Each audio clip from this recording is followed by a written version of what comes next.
My childhood sweetheart. I always thought we were meant for each other, but her father doesn't like my prospects. He's arranging a match with the blacksmith. A man with a trade, that's a good match. But how about the lass? Does she love you? That's just it. I'm not sure. I always told her how much I loved her when we were children. It was all a game back then. Then we got older and it got so much harder to say. Well, that won't do. You'd best tell her now, or you'll wish you had later. I want to tell her. I do. Look, this locket belonged to my mother.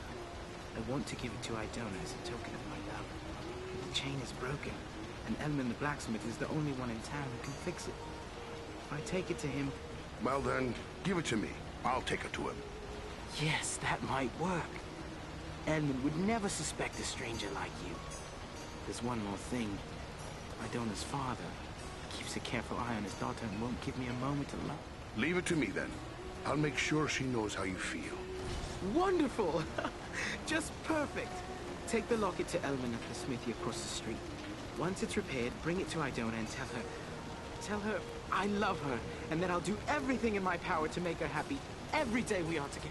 All right. I'll tell her. Don't you fear. And just one more thing. After you talk to her, could you come back and tell me what she said? Don't fret. I'll bring you word once I've spoken with the lass.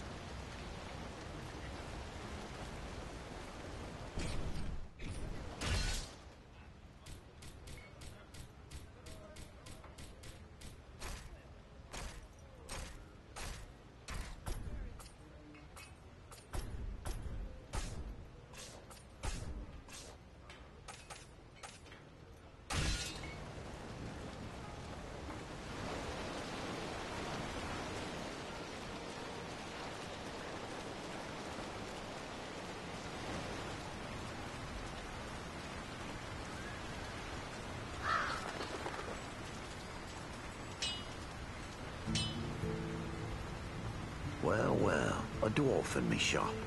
I am surprised. I've often seen your folk looking down their noses at me work. You dwarves do know your business when it comes to shaping metal. What can I do for you? Got a pony that's thrown a shoe, perhaps? I'm sorry if my folk seem critical of your work, but smithcraft is in our blood. We can be a bit too proud of our skills sometimes. Not much is certain, but I'll admit there's no one knows their way around an hammer or an anvil like a dwarf. No, sir. There's a hobbit here in town, Adelgar Oldbank, who sometimes trades with the dwarves who pass through. Fine work it is.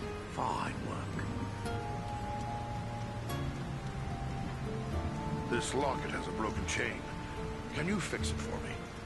Let's see it. Looks like something might have been made in these parts. Maybe back in me old dad's day. Wouldn't expect one of your kind to have something like this. Where'd you come by? You're quite right, it is Bree work. I'm having it repaired as a favor to a friend. I see. Well, it couldn't be simpler. I'll just add another link, and it won't cost you but a single silver penny. There you are. Good as new. My thanks. Farewell, Smith.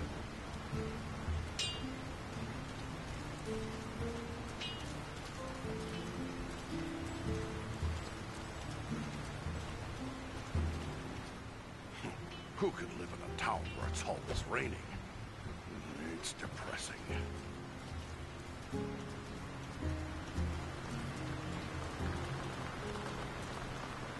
Oh, if these folk knew the danger that threatens them, they'd never find the courage to leave their houses. Hello, is there something I can do for you? I have something here for you, lass. It's from Raleigh Appledore. A gift? From Rowley? But I thought that is he... I'm sorry, it's just so unexpected. What is this gift? His mother's locket. A pretty thing it is, too.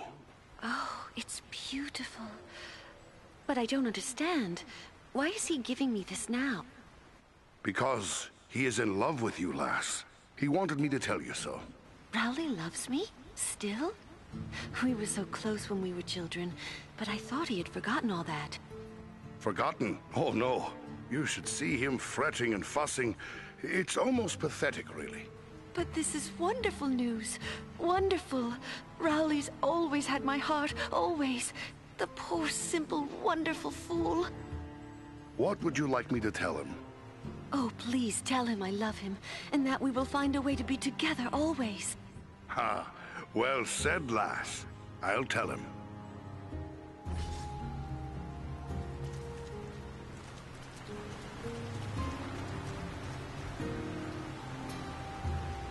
Hello there. Always good to deal with my own kind. The name's Groff, and I hail from the Blue Mountains. I don't think I've seen you before. Farin, at your service. My home is in Erebor, far to the east. Erebor? A lonely mountain? Then you're one of King Dane's folk. I hear good things about your people's stonework, and their wealth. Some of my kin once dwelt in your homeland. What can you tell me of it? The Blue Mountains are prosperous enough, although we find more iron than gold. We rely on iron working for our livelihood. That's why I'm here selling tools to the Breelanders. Picks and shovels are fine, but what about weapons? You make those as well? Of course. We make arms and armor as fine as any in Middle-earth. Good. I'd like you to bring some of them to Bree. These people have need of weapons. You're pulling my beard. Weapons for these folk? They wouldn't know which end of the sword to hang on to. I might as well try selling shoes to hobbits. Peace never lasts forever. These people need to be prepared. Well now, if you're so eager to arm the Breelanders, how come you don't get your own folk to do it? I would, but Erebor is too far away. There are people here who see the danger growing. They want to be prepared. It'll take more than a few sensible folk to make it worth my time. These people are simple and peace-loving. It's plowshares they want, not swords. So they're not warriors. Is that any reason not to give them a fighting chance if trouble comes their way? You're right, of course. Maybe it's not such a bad idea after all. At least I'd have no competition. All right, I'll do it. Excellent. How long do you think it will take? Some time, I'm afraid. It's a long trek to the Blue Mountains and back. Not to mention I'll have to convince my kin I've not lost my mind. Probably 3 months or more, I reckon. I will let them know when to expect you. Safe travels, Groff.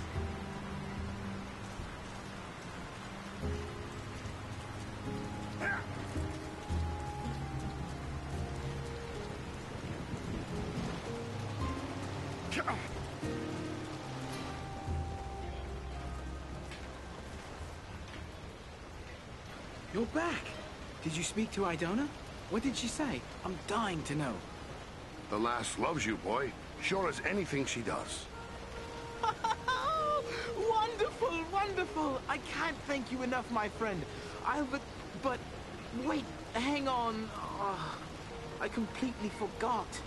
Edmund must have charged you something for that repair. I owe you for that and for your trouble. Here, take... Ha! There's no need for payment. Yeah, it's not often someone picks a dwarf to be true love's messenger. And people say that dwarves care for nothing but silver and gold. You've proven them all wrong. I'm going to tell everyone how generous and kind you've been. Thanks for all you've done. Good things and good times come to you both. Farewell, Rowley.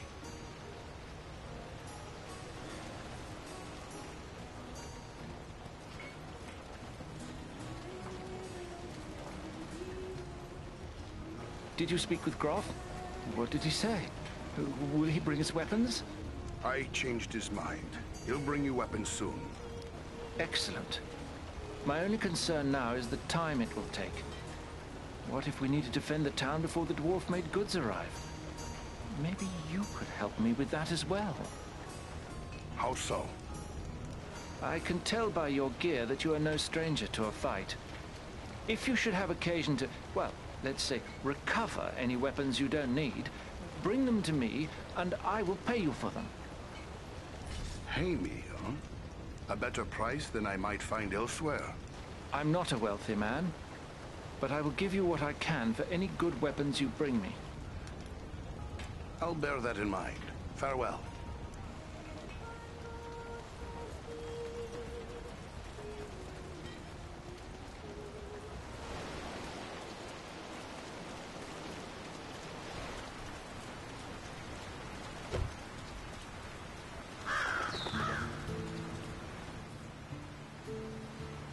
Ah, welcome to my shop, Master Dwarf.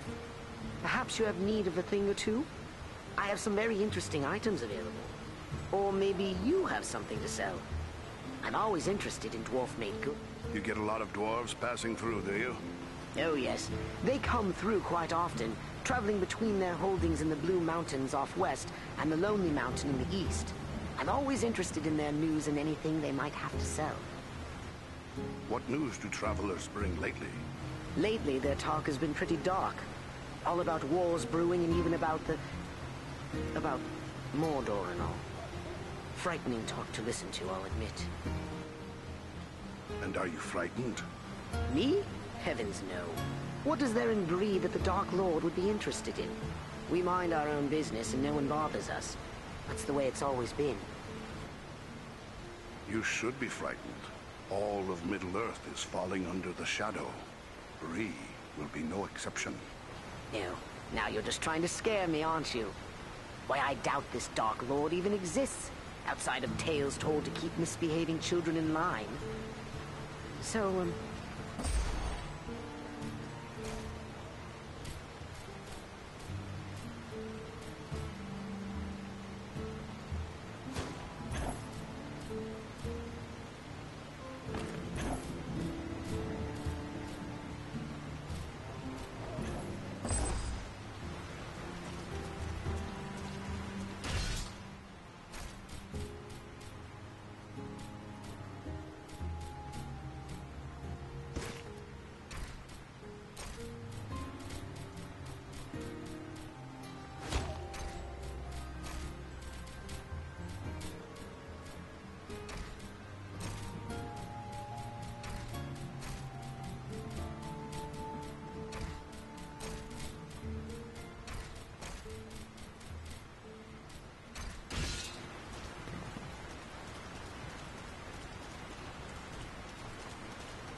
This is Fornost, yet I see no sign of the enemy. These ruins could hide a large army. We might even now be under the gaze of unfriendly eyes. Well, we came to provide a distraction for Aragorn, and what better way to do that than walking in the front door? Let's be about it. Foul creatures!